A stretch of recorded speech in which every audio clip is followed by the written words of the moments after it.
जय श्री कृष्ण। हरिओम श्री कृष्णम वंदे जगद्गुरु। वाला गीता प्रेमी दर्शको, आप सौना हृदयમાં બિરાજમાન પરમાત્માને પ્રણામ। ગીતા સત્સંગમાં આપની પાવન ઉપસ્થિતિને હું વંદન કરી ગીતા જ્ઞાન ગંગાની ચેનલમાં શ્રીમદ ભગવદ્ ગીતા શ્રી કૃષ્ણ અર્જુન સંવાદ ગુજરાતીમાં આપનું હાર્દિક સ્વાગત કરું છું। સૌને મારા જય શ્રી કૃષ્ણ, જય માતાજી, રાધે રાધે। આવો આપણે સૌ સાથે મળી ભગવાનનો જય જયકાર કરીએ। કૃષ્ણ કનૈયા લાલ કી જય, ગીતા ગ્રંથની જય, સનાતન ધર્મની જય। મિત્રો, મારો પ્રયાસ ગમતો હોય ને અંત સુધી ગીતા સત્સંગમાં જોડાઈ રહેવા માંગતા હોય તો ગીતા જ્ઞાન ગંગા ચેનલ જરૂરથી સબસ્ક્રાઇબ કરી લેજો। વાલા મિત્રો, આજનો ગીતા સંવાદ અધ્યાય 8 અક્ષર બ્રહ્મયોગ, શ્લોક નંબર 19। ભૂતગ્રામઃ સયેવાય ભૂત્વા ભૂત્વા પલીયતે રાત્રાગમે વસઃ પાર્થ પ્રભવસ્તહરાગમે।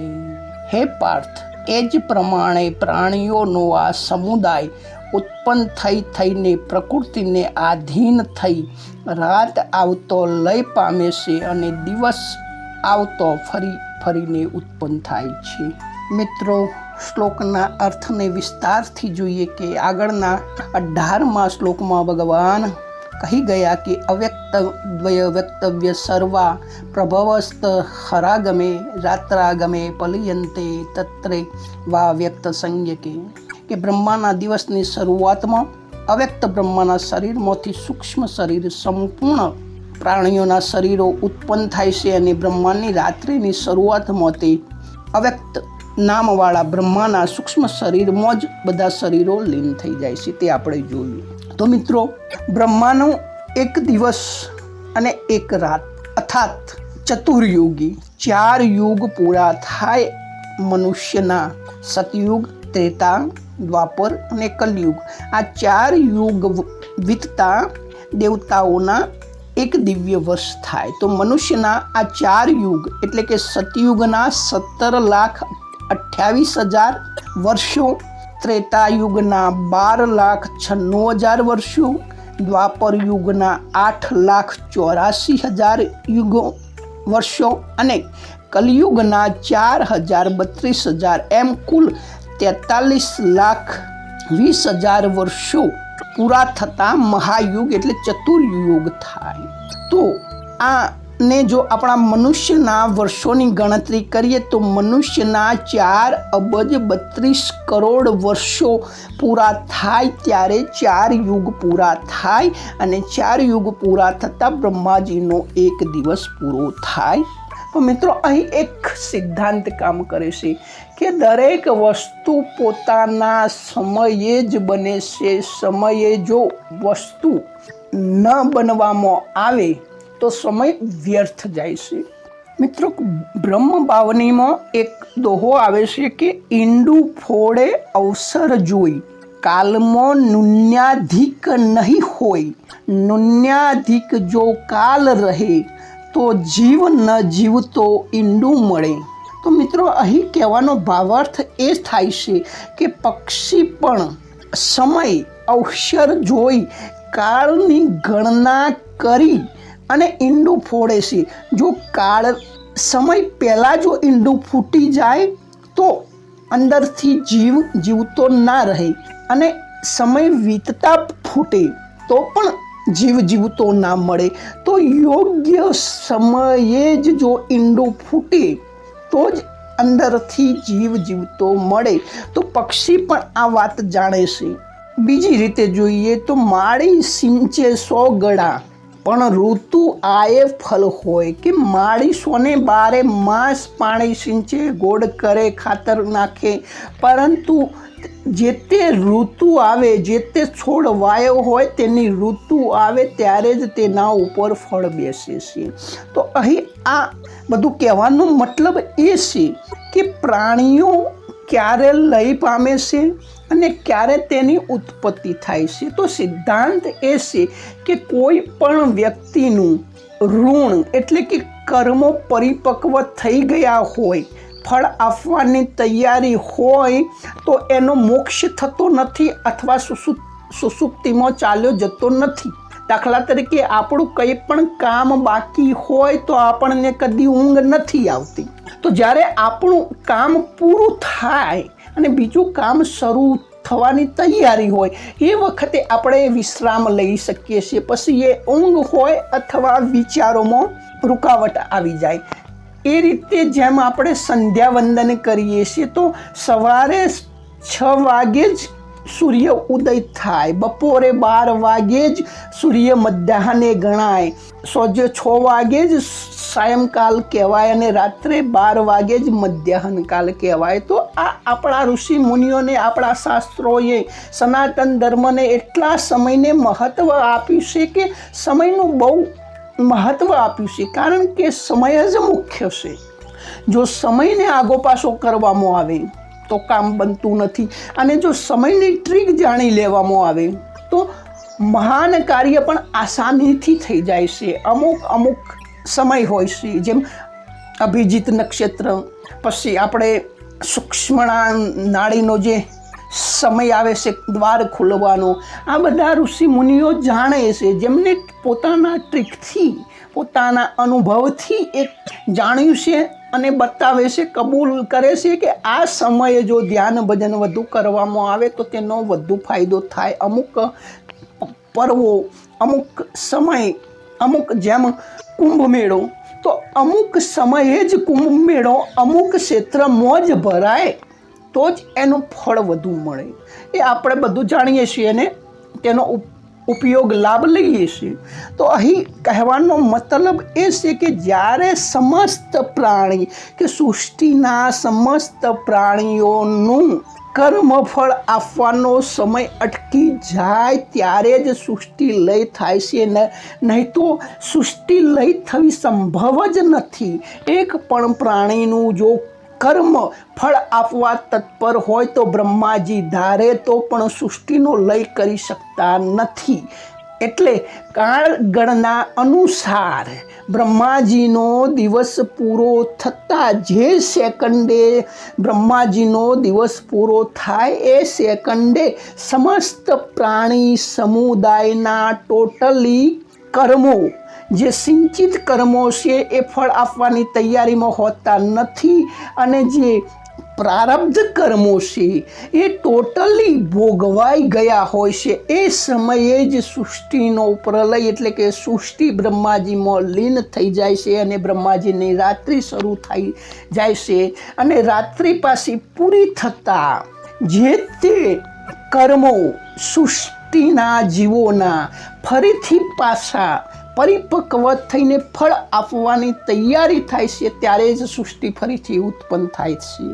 બીજી રીતે સમજીએ કે તમારું મૃત્યુ થઈ રહ્યું છે અને તમારું કોઈ પણ કાર્ય પરિપક્વ નથી થયું અથવા ટોટલી કર્મો પૂરા થઈ ગયા છે, નીલ બેલેન્સ થઈ ગયું છે, તો તમારો નવો જન્મ સંભવ જ નથી. તમારું મૃત્યુ થઈ ગયું એટલે તમે મોક્ષ થઈ ગયા. અથવા તમારા જન્મો એટલે કે કર્મો બાકી છે પરંતુ પરિપક્વ નથી થયા તો પણ તમારો જન્મ નથી થતો. તમે એ જ્યાં સુધી ફળ આપવા પરિપક્વ ના થાય ત્યાં સુધી તમને નવું શરીર મળતું નથી. તમારે સુષુપ્તિ અવસ્થામાં ચાલી જવું પડે છે, એટલે કે શરીર વગરની અવસ્થા. તો મિત્રો અહીં ભગવાન કહે છે કે ભૂતગ્રામ સયેવાય, કે અનાદિકાળથી જન્મ મરણના ચક્રમાં પડેલો આ પ્રાણી સમુદાય તે જ મારો સનાતન અંશ હોવાથી તે નિત્ય છે અને સર્ગ તથા પ્રલય તથા મહાસર્ગ અને મહાપ્રલય પણ તે જ હતો અને આગળ પણ તે જ રહેશે. તેનો કદી પણ અભાવ થતો નથી અને આગળ કદી તેનો અભાવ થશે પણ નહીં. તો તાત્પર્ય એ થયું કે આત્મા અવિનાશી છે, જીવાત્મા, તો તેનો કદી વિનાશ થતો નથી, પરંતુ ભૂલથી તે પ્રકૃતિની સાથે પોતાનો સંબંધ માની પ્રાકૃતિક પદાર્થો એટલે કે શરીર વગેરે જે બદલાય છે, પરિવર્તનશીલ છે, મરણશીલ છે, ઉત્પન્ન થઈને નષ્ટ થઈ રહેલા છે, તેમને સાથે પોતાનો સંબંધ બોધ્યો છે અને એ સંબંધને એટલો જડ એને પકડી લીધો છે કે સંબંધને જ પોતે માની લીધું છે, એ કેટલા આશયની વાત છે. તો સંબંધી એટલે સંસારિક પદાર્થો નથી રહેતા, પરંતુ તેની સાથેનો સંબંધ જોડાયેલો રહે છે. કારણ કે જેમ સંબંધને પોતે પકડ્યો છે, આથી તે પોતે જ્યાં સુધી તે સંબંધને જાતે છોડતો નથી ત્યાં સુધી તેને બીજો કોઈ પણ છોડાવી શકતો નથી. 33 કરોડ શ્રી કૃષ્ણ જગતગુરુ છે તો પણ આવે તો પણ કોઈ પણ પ્રાણી માત્ર એ જે પકડ્યું છે તે છોડાવી શકતો નથી. એટલે પુરુષાર્થ આ જ કરવાનો છે કે આપણે જે જાતે પકડ્યું છે મારું તારું, એ આપણે જ છોડવાનું છે. એ સંબંધ છોડવામાં તે સ્વતંત્ર છે અને સક્ષમ પણ છે. એવું નથી કે જીવ પરવશ છે અને તે છોડી શકતો નથી, તેના કારણે જન્મ મરણના ચક્રમાં રહે છે અથવા સુખી થાય છે, દુઃખી થાય છે, એવું આપણે ભૂલ છે. વાસ્તવમાં એવું નથી. જીવ દરેક પ્રાણી માત્રનો જીવ સ્વતંત્ર છે, એટલે કે તે જાતે નિર્ણય લઈ શકે છે, કોઈના પરવશથી નિર્ણય લેતો નથી અને જાતે એ કરી શકવા સમર્થ છે. કારણ કે એ પૂર્ણતામાંથી જ નીકળેલો છે, એટલે પૂર્ણ છે, સંપૂર્ણ સક્ષમ છે. પરંતુ એ સંબંધને રાખવામાં સદા પરતંત્ર છે. કારણ કે આપણે પોતાનો દીકરો ખરાબ છે તે જાણવા છતાં પણ આપણે આપણા દીકરાનો પક્ષ લઈએ છીએ. આપણા જ છોકરો કેવો છે, આપણા જ છોકરાની ભૂલ છે, છતાં પણ આપણે આપણા જ દીકરાનો પક્ષ લઈ તેનો અને આપણું બંનેનું અહિત કરીએ છીએ. એવી જ રીતે આપણને ખબર પડે છે કે જે આ સંબંધો છે જે આપણે જ બોધેલા છે અને એ સંબંધોના કારણે જ આ જન્મ મરણ સુખ દુઃખ લાભ હાનિ બધામાંથી ગુજરવું પડે છે, તો પણ આપણે જાણતા હોવા છતાં પણ એ સંબંધો છોડવાની કોશિશ કરતા નથી અને દુઃખી થઈ જઈએ છીએ અને દોષ બીજાને આપી જઈએ છીએ. વાસ્તવમાં આપણને કોઈએ બોધ્યા પણ નથી અને આપણને કોઈ છોડાવી શકવા સમર્થ પણ નથી. કારણ કે જાતે બોધેલો વ્યક્તિ, જાતે ઘરની અંદર પૂરાયેલો વ્યક્તિ, જાતે ઘરની અંદર પૂરાઈને તાળું મારી દો તો બહારની કોઈ પણ શક્તિ તમને છોડાવવા સમર્થ નથી. એ જ રીતે એને સંબંધ બોધવામાં વિશેષ વિવેક રાખવો જોઈએ. કારણ કે વિવેક ન રાખવાથી તે સંબંધોમાં પસ્તાય છે. દાખલા તરીકે પદાર્થો હરદમ બદલાતા રહેશે, નિત્ય નવા નવા સંબંધો પકડતો રહેશે. જેમ કે બાળપણ તેને ન છોડ્યું અને છોડવા પણ ન ઈચ્છ્યું. દરેક જણ ઈચ્છે કે મારું બાળપણ સદા ચાલ્યું રહે, પરંતુ તેવું નથી રહ્યું, તો તે છૂટી ગયું. તેવી જ રીતે જવાની પણ તેને ન છોડી પરંતુ છૂટી ગઈ. વધારે તો શું, આ શરીર પણ એ છોડવા નથી ઈચ્છતો તો પણ એ છૂટી જાય છે. તો તાત્પર્ય એ થયું કે પ્રાકૃત પદાર્થો એટલે કે પ્રકૃતિના પદાર્થો સાથે સંબંધ ચાલુ રાખે છે, પરંતુ એ છૂટતા જ રહે છે. જીવ એ પદાર્થો સાથે પોતાનો સંબંધ ચાલુ રાખે છે, જેથી તેને વારંવાર શરીરો ધારણ કરવા પડે છે, વારંવાર જન્મવું પડે છે, વારંવાર મરવું પડે છે. જ્યાં સુધી એ માનેલા સંબંધો નહીં છોડે, પોતાની માન્યતા નહીં છોડે, ત્યાં સુધી આ જન્મ મરણ પરંપરા ચાલુ જ રહેશે. કદી દૂર થશે જ નહીં, કદી અટકશે જ નહીં. આપણે બધા અથવા મોટા મોટા બધા જ કહે છે કે ભાઈ ભગવાને દુનિયા શું કામ બનાવી? તો ભગવાન દ્વારા એકલાથી આ ખેલ નથી બન્યું. એકાંકી ન રમતે, તો એક ખેલ ખેલવા માટે અર્થાત પ્રેમનું આદાન પ્રદાન કરવા માટે ભગવાને આ પ્રાણી સમુદાયને શરીર રૂપી રમકડા સહિત પ્રગટ કર્યો. ખેલનો નિયમ એ હોય છે કે ખેલના પદાર્થો કેવળ ખેલવા માટે જ હોય છે, કોઈના વ્યક્તિગત નથી હોતા. પરંતુ આ પ્રાણી સમુદાય ખેલ ખેલવાનું ભૂલી ગયો અને ખેલના પદાર્થો ઉપર પોતાના શરીરને પોતાનો વ્યક્તિગત માલિકી, વ્યક્તિગત મિલકત માનવા લાગ્યો. તેનાથી જ તેમાં ફસાઈ ગયો અને ભગવાનથી સદા વિમુખ થઈ ગયો. જેમ કોઈ પણ સાધન એક જગ્યાએથી બીજા જગ્યાએ તેનો ઉપયોગ કરવા માટે છે કે તમે આસાનીથી એક જગ્યાએથી બીજા જગ્યાએ જઈ શકો, પરંતુ તમે એ સાધન જ છોડવા ન માગો તો શક્ય જ નથી.